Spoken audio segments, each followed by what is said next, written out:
Indonesia. Nah, untuk selanjutnya yaitu kita ada lanjutannya. Kalau ini lebih spesifikasi lagi, tapi lebih ke sales manager produknya, yaitu dari Pak Adi Pranoto. Silakan Pak Adi, waktu dan tempat dipersilakan. Ya, terima kasih.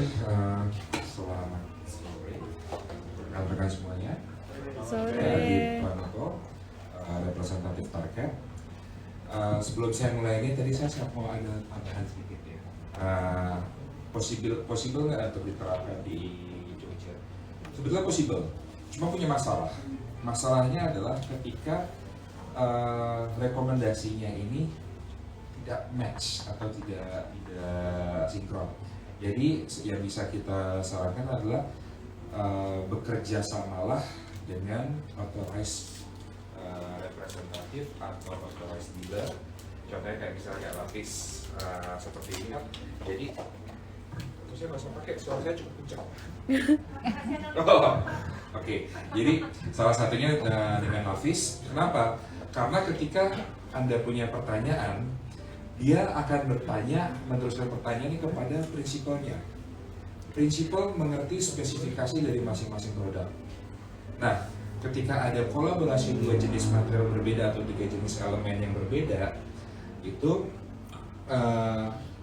masing-masing dari prinsipal memberikan jawaban yang nanti akan difilter atau akan ditindaklanjuti oleh perencananya sendiri, sehingga jawabannya itu tentunya lebih komprehensif, lebih tepat guna. Lalu yang kedua, aplikator. Seringkali aplikator ini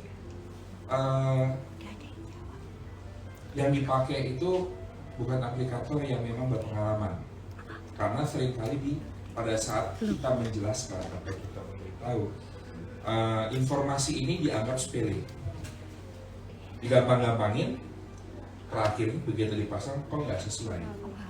Contohnya gini, kita tahu secara teoritis standar script itu apa? Oh, ada yang ngomong berbagai macam standar bercerita 22 atau 23, kuat tekannya 22-23 Nm.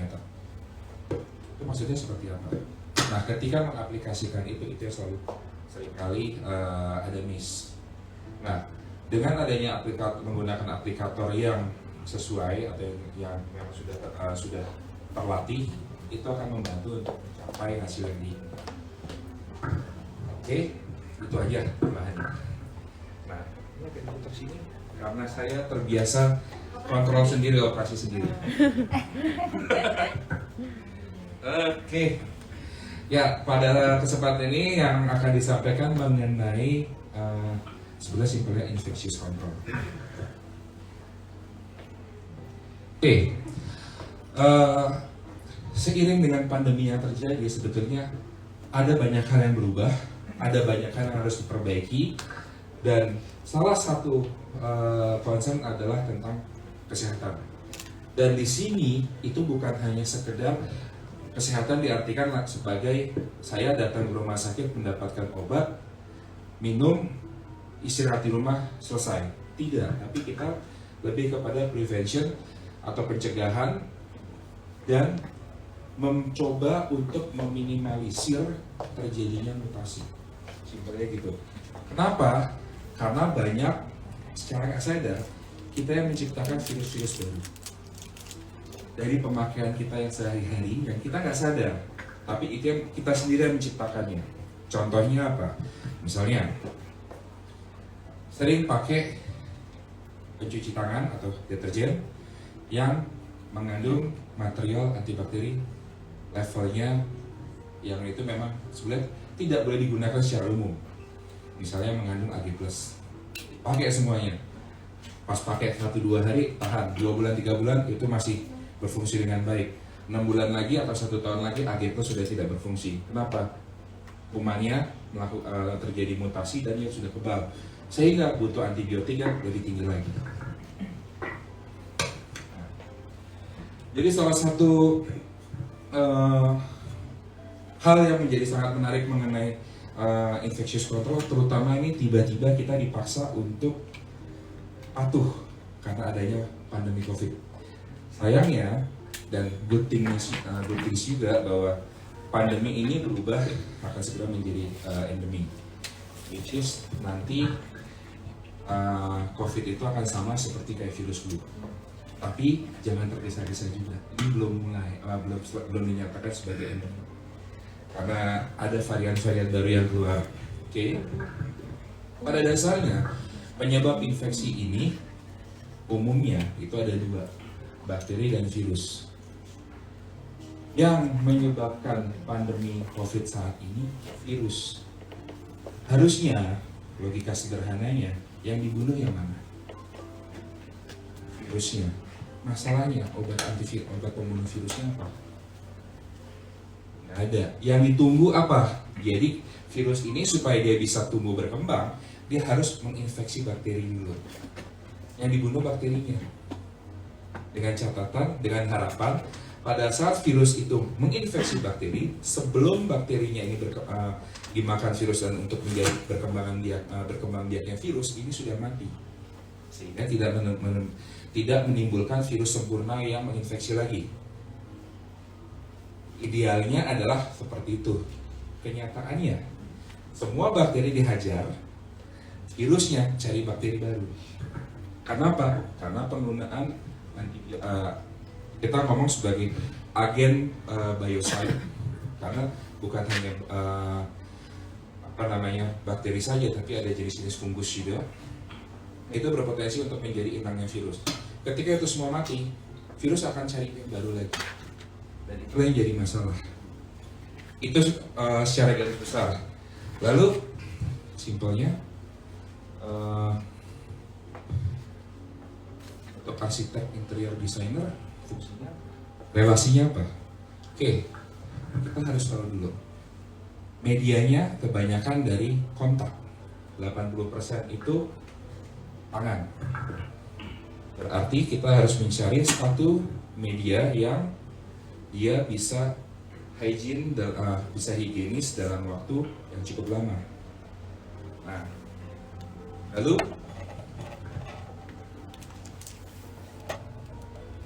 lingkungan kita ini juga kita harus kontrol supaya jangan sampai setelah kita saya mencoba hidup bersih, tapi sebelah saya tidak hidup bersih, sehingga balik lagi ke saya.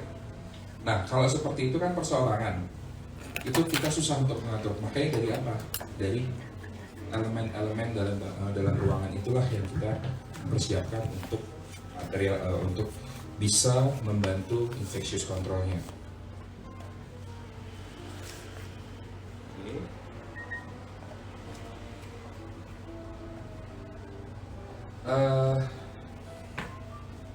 Ya ini lebih detailnya nanti bisa di copy saja, karena ini yang lebih menarik.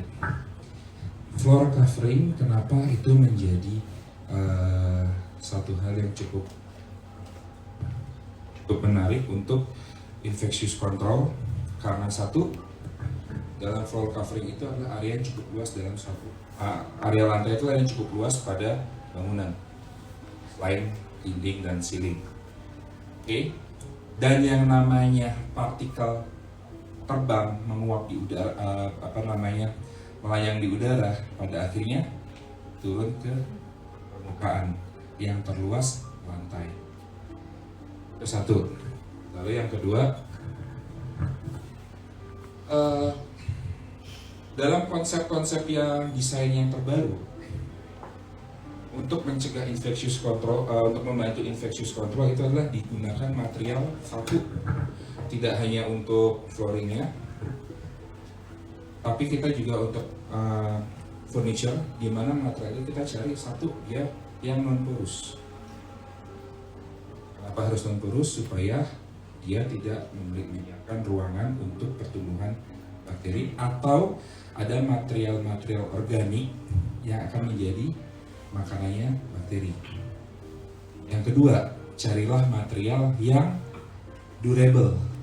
Kenapa kita ngomong durable? Karena seringkali jadi masalah ketika misal kita furniture dipasang HPL 1 tahun pertama oke. Setelah jalan 2-3 tahun karena kualitasnya kurang baik, retak. retak, lama-lama pecah, kompel, sepele. Pertanyaannya adalah ketika ini ada di rumah atau di area komersial, apakah itu langsung diganti? Nah, tunggu kapan? Tunggu sampai mau diganti. Kalau di rumah, ya tunggu yang punya rumah aware untuk ganti. Kalau di area komersial, ya tunggu sampai ada barang penggantinya. Sehingga itu pengaruhnya apa? Pada saat terjadi crack pada permukaan itu, disitulah material sumber infeksi berkumpul. Oke? Kita belum bicara mengenai chemicalnya. Nah, lalu apa yang kita bisa lakukan untuk mencegah itu? Perawatan harian itu ada dua jenis, cleaning dan disinfeksi. Kemarin terjadi COVID, semua orang pada panik, desinfektan semuanya. Secara simpel, 1 hari itu, ya kamu bagus melakukan desinfeksi. Tapi ketika setiap hari kamu melakukan, itu menimbulkan masalah baru. Itulah yang tadi, kenapa sampai ada varian-varian baru. Jadi sebetulnya yang diutamakan adalah kita melakukan cleaning. Cleaning itu kita melakukan pembersihan terhadap potensi material organik yang menjadi makanan bakteri atau tempat tumbuhnya virus dan bakteri itu sendiri. Tidak membunuh, hanya menyingkirkan. Nah, sekali waktu secara periodik baru dilakukan desinfektan. Oke.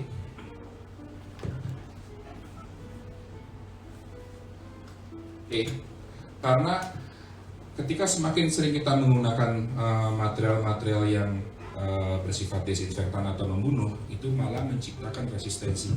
Ketika resistensi itu terjadi, yang terjadi kekebalan bakteri dan virus naik. Kalau udah naik itu gimana? Antibiotik harus pakai yang baru. Mungkin ada yang masih ingat dulu, pas zaman masih kecil, ada yang pernah dikasih obat antibiotik ampicillin. Penisilin? Katakan. Oke, pernah ampicillin, penisilin? Oke. Sekarang masih dipakai nggak? Kenapa? Karena udah nggak mempan. Apa antibiotik terakhir yang pernah dipakai oleh rekan-rekan semuanya yang baru-baru ini dalam waktu 1 bulan terakhir yang dikasih sama dokter? Ada yang 1 bulan terakhir ini dokter dikasih antibiotik? Apa? Amoxicillin. Amox, oke. Terus? Saya dikasih Sespan.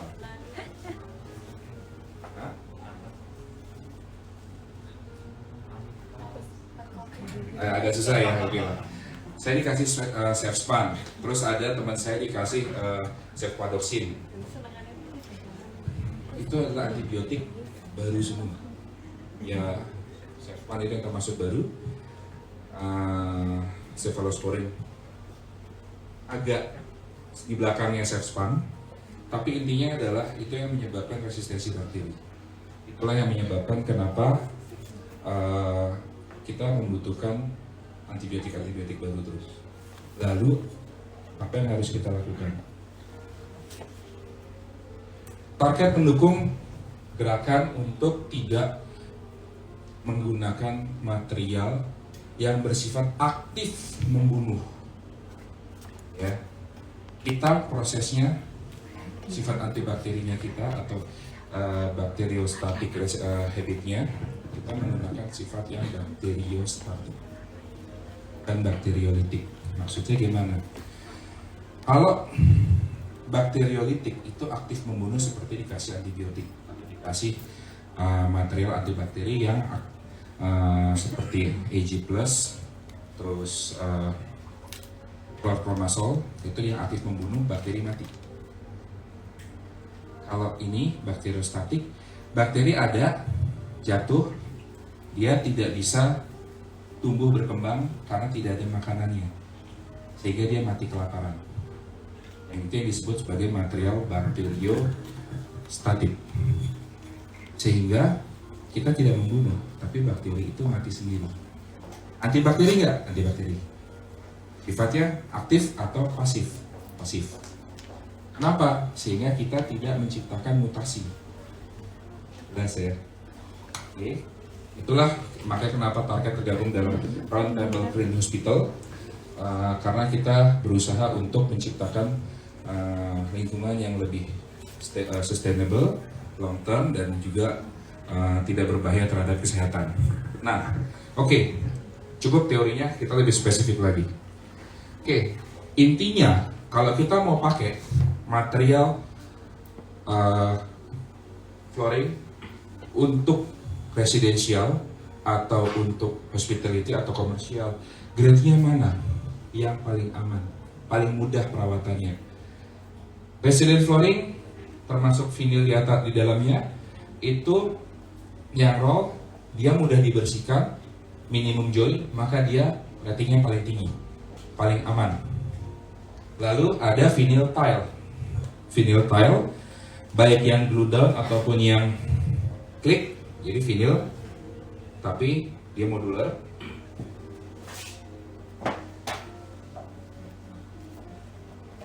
Pilihan nomor 2 tetap non boros, laminate. Laminate itu laminate flooring maksudnya, dia masih cukup oke. Karena apa? Laminate di atasnya itu kan dia non boros, HPL ditaruh di press di atas engineer wood atau paper backing. Yang jadi masalah ketika belakangnya itu kan dia dari paper atau material porous, sehingga selagi instalasinya itu benar, di atas tidak ada air atau tidak ada bocoran yang bisa masuk ke sela-selanya, dan dari bawah scriptnya kering, laminnya cukup oke. Tapi dia sudah turun grade-nya. Lalu kayu hanya ada satu, keunggulannya dia mudah dibersihkan, tapi yang jadi kendala dia porous karena ada urat-uratnya. Keramik, nut itu yang membuat material porous, dan disitulah tempat berkumpulnya bakteri. Karpet itu dia stain resistant, tapi banyak rongga-rongganya, sehingga dengan begini kita harus melihat apakah kita harus pakai semuanya vinyl. Tidak, sesuaikan. Yang penting ketika kita mendesain, perhitungkan juga bagaimana perawatannya. Jadi jangan sampai pasang karpet tapi tidak diperhitungkan akses untuk nanti membersihkannya bagaimana, rapat semua, tidak ada gap, terus tahu-tahu dekat air. Itulah yang menjadi masalah, jadi bau. Jadi tolong diperhatikan nanti kalau misalnya mau pasang karpet, oke, tapi ada space, jangan terlalu dekat dengan sumber air.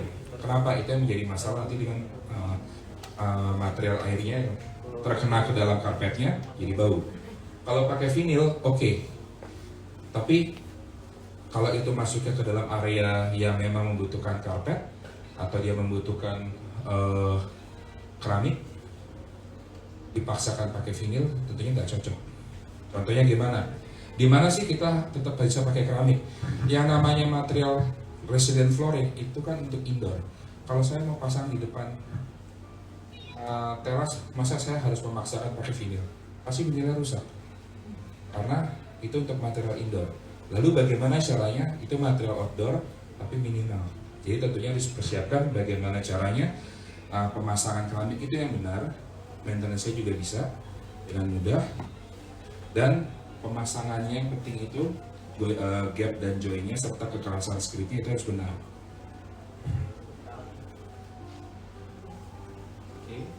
Ini sekedar cara cara perawatan. Nah, di luar dari ini, ketika kita ngomong healthy, apa sih yang disebut vinyl kategori hospital grade? Ada 11 komponen. 1, dia harus stain resistant.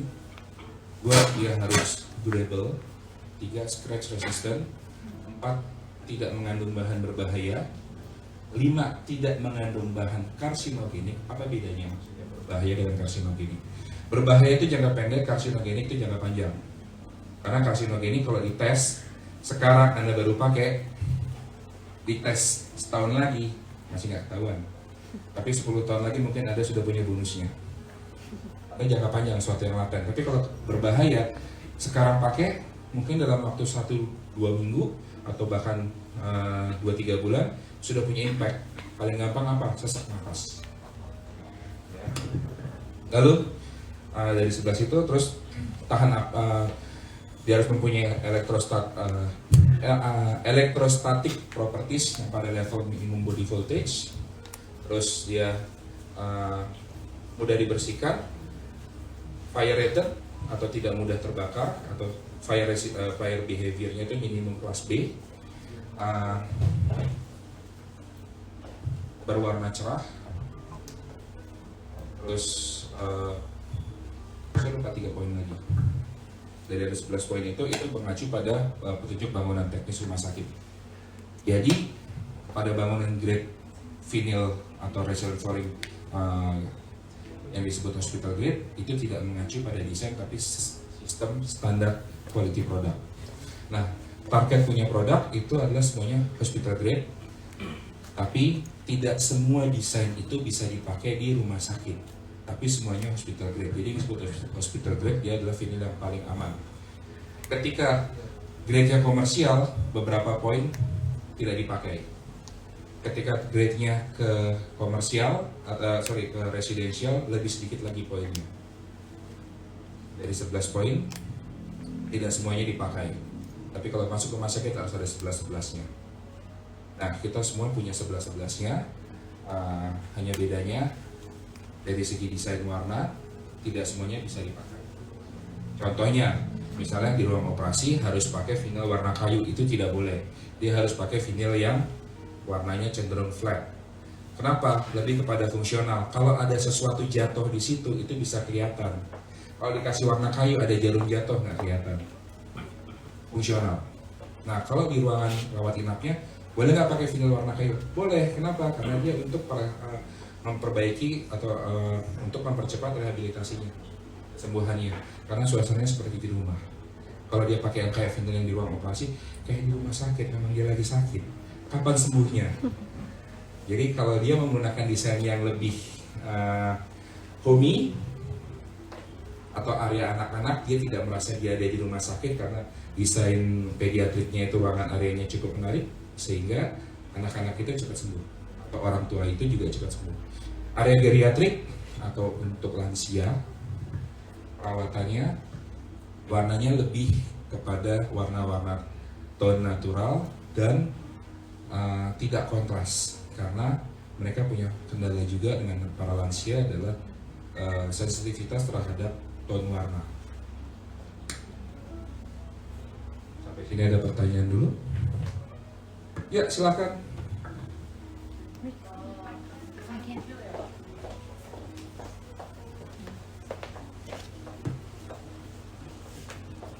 Ya, terima kasih. Itu kan vinyl ya Pak ya? Kalau untuk hospital kan secara apa ya? Kalau kita nalar aja misalnya di bagian-bagian tertentu, apakah itu mudah dibersihkan gitu? Kalau misalnya ada luka kan, ada darah, dia netes atau air apa kita nggak tahu, atau mungkin obat atau cairan kimia apa kita juga tidak tahu. Ketika dia tumpah, apakah dia mudah diguyur atau dibersihkan gitu? Oke, kalau pertanyaannya saya kategorikan sebagai stain resistant ya.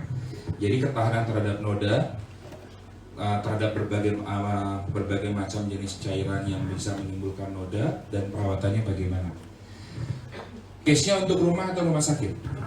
Oke, untuk rumah sakit. Kalau rumah sakit, yang namanya rumah sakit itu salah satu syaratnya kan adalah tadi non porus, harus tahan terhadap noda. Freddy bisa tolong IQ Optimum ya. Jadi kalau dia grade-nya rumah sakit, harusnya dia mudah dibersihkan. Punya kita bagaimana? Kita sudah bisa membuktikan dengan eosin, pelarut alkohol, itu adalah satu cairan yang cukup agresif dan intrusif. Kalau itu bahkan sampai ke keramik pun, kalau kena noda itu tidak bisa hilang, menimbulkan noda permanen. Punya kita gimana? Kita bahkan sampai 24 jam pun bisa dibersihkan hanya dengan dilap. Lap dengan alkohol saja. Jadi secara perawatan bagaimana jika ada noda, selagi dia material organik, saya kategorikan material organik. Jadi itu ada darah, body fluid. Nah, ini contohnya koleksinya. yang bisa dipakai di rumah sakit. Nah, terus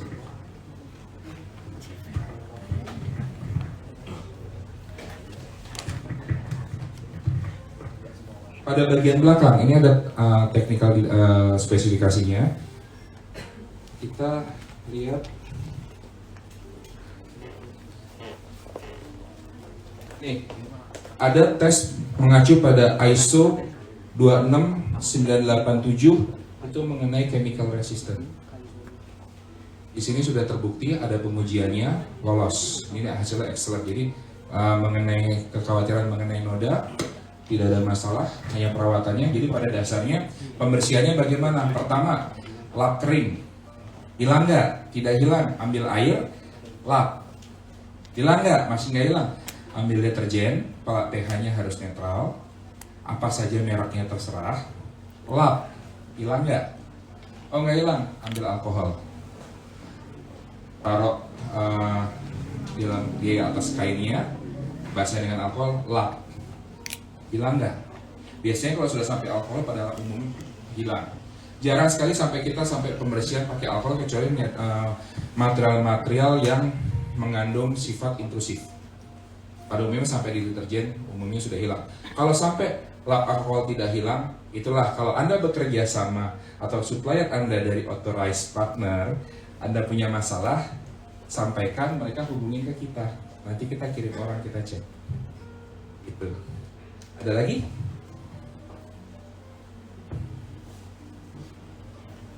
Ada lagi pertanyaan?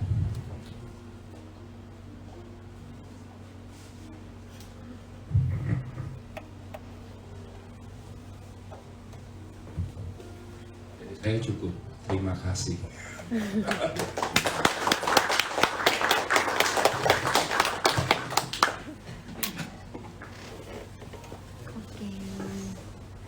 Tidak ada lagi pertanyaan.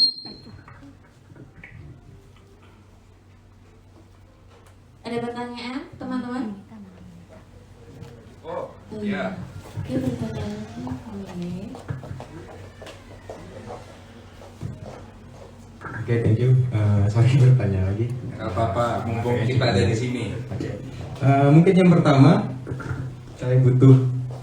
Ini mungkin boleh di-share Pak. Saya nggak tahu ini ada berapa katalognya. Ini sangat penting, terutama buat kami perencana.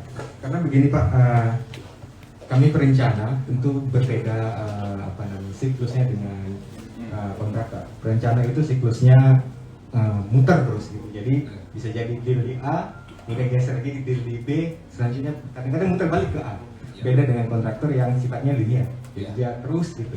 Nah pada saat kondisi begini, kita nggak mungkin bawa vendor tiap kali meeting kita bawa vendor, nggak mungkin gitu, karena pasti akan lelah kayak gitu Pak. Kemudian terkait produk ini, apabila ini diinstal di rumah sakit yang sifatnya renovasi besar mungkin ya bahasanya, semudah apa ini diinstal dan secepat apa? Pasti pertanyaan tim dokter di sana seperti itu, secepat apa ini diinstal, karena biasanya dalam kondisi renovasi pasti rumah sakit beroperasi, tidak mungkin berhenti. Nah mereka sangat dikejar waktu, begitu juga kita sangat dikejar waktu. Bahkan pertanyaan ini muncul saat unwasing gitu. Saat unwasing kita bertanggung jawab otomatis terkait rencana kerja dan syaratnya. Nah kita harus keluarkan kira-kira mutu seperti apa, brandnya. Mungkin kalau di swasta sudah langsung tembak brand saja, brandnya apa gitu, siapa yang bisa install. Nah pertanyaan saya tadi, bagaimana ini diinstal di kondisi yang renovasi, bukan bangunan baru. Mungkin begitu Pak, terima kasih.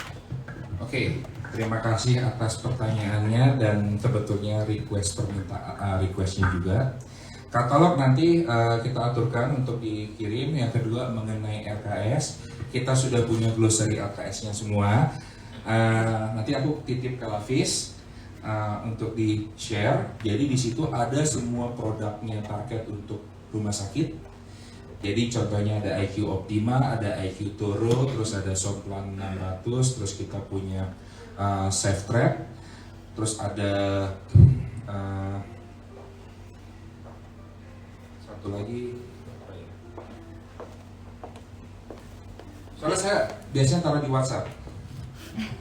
sudah langsung RKS. IQ turun, dan ada rekomendasi penggunaannya. Jadi maaf ya, nanti saya kirim aja ke Rafis untuk di-share ke semuanya. Jadi contohnya seperti ini. Jadi sudah ada spek teknis untuk area apa, penggunaannya di mana, rekomendasinya produk apa. Dari masing-masing produk sudah ada kriteria produknya, sudah ada lagi cara pasangnya dan requirement-nya. Jadi kita harus subfloor harus bikinnya pakai apa. Terus requirement subfloor itu apa? Jadi yang tadi kenapa script harus kuat tekan minimum 22 Nm. Cuma kan seringkali 22 Nm secara teori itu taunya zaman kuliah. Kalau udah sampai di lapangan gimana? Ya kan? Ada nggak cara singkatnya? Istilahnya cara bodohnya ngecek scriptnya itu sudah memenuhi syarat? Ada. Pakai hammer test atau pakai scratcher diri? Nggak ada. Jadi di situ ada cara penggunaan alatnya apa? Ada juga. Jadi itu tinggal copy paste, semua sudah lengkap. Itu yang pertanyaan kedua. Pertanyaan ketiga mengenai tidak mungkin kalau kita membawa setiap saat panggil vendor. Oh, kalau gitu kita atur waktu, timnya mana, kita trainingkan semua. Eksklusif aja, karena kan berkaitan sama produk rumah sakit. Oke, kita datang nanti bisa minta atur janjian. Oke, kita training. Baik fisik ataupun online, it's okay. Yang penting bisa mengerti. Kalau saya lebih prefer pertemuan langsung ya, karena kita bisa feel materialnya langsung. Misalnya mau dibikin beberapa firma di sini, it's okay. Saya juga bisa. Kita bersedia untuk datang untuk menjelaskan. Tapi kita akan spesifik material hari itu hanya untuk yang vinyl rumah sakit. Karena kalau semua vinyl target 3 hari nggak kelar. Kita punya banyak, jadi spesifik aja minta hari ini saya mau untuk rumah sakit tanggal sekian, jam sekian. Nanti dari Rafis kasih tahu ke kita arrange untuk kapan kita datang. Khusus untuk itu, bahkan sampai cara pemasangannya seperti apa. Jadi suatu hari, karena begitu kita ngomong teknik instalasi, itu paling nggak untuk penjelasannya aja kita punya videonya saja untuk dipelajari sendiri, itu satu video 1 jam. Jadi nanti videonya silahkan di copy saja. Karena kalau ditonton 1 jam habis waktunya. Begitu Pak? Ada lagi yang lain? Ya silahkan.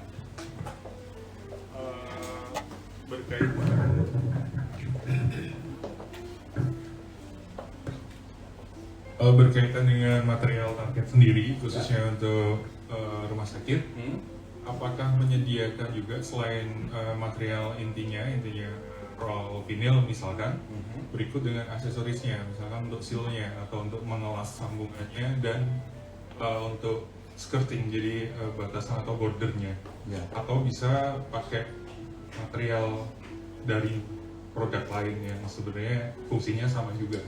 Oke, terima kasih Pak. Ada lagi Pak? Sekarang sih gitu ya. Itu, ya oke. Kita bisa membantu. Jadi kalau dari sendiri targetnya kita punya kelengkapan aksesorisnya. Kita ada vinilnya, kita ada welding rod dan beberapa aksesoris yang lainnya. Oke, itu satu.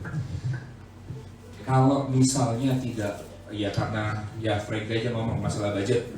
Wah, aksesorisnya target kemahalan, kita mau pakai merek lain bisa nggak? Kalau itu bukan welding rod, itu masih oke. Tapi kalau untuk sambungan vinyl ngelasnya harus pakai yang sama. Karena kita pernah punya masalah, jadi tanpa sepengetahuan kita, aplikator mencari welding rod di luar dengan alasan welding rodnya target mahal. Yang terjadi, vinilnya target nggak masalah, welding rodnya yang sana kok begitu dipanasin ternyata masing-masing perusahaan kan punya ramuan sendiri nih, dipanasin dengan caranya itu malah kebakar. Tapi kalau suruhnya diturunkan nggak matang, akhirnya bisa lepas. Jadi makanya kita bilang vinilnya sama welding rodnya harus jadi satu pabrikan. Kalau misalnya hospital clean-nya, jadi kayak co-former, capping seal-nya mau pakai dari aftermarket, oke. Mau terpasang ada juga aplikator-aplikator kita. Dari Lavish juga bisa bantu. Iqbal Pak, kontak langsung beres semua. Kontak satu beres semua. Ada lagi?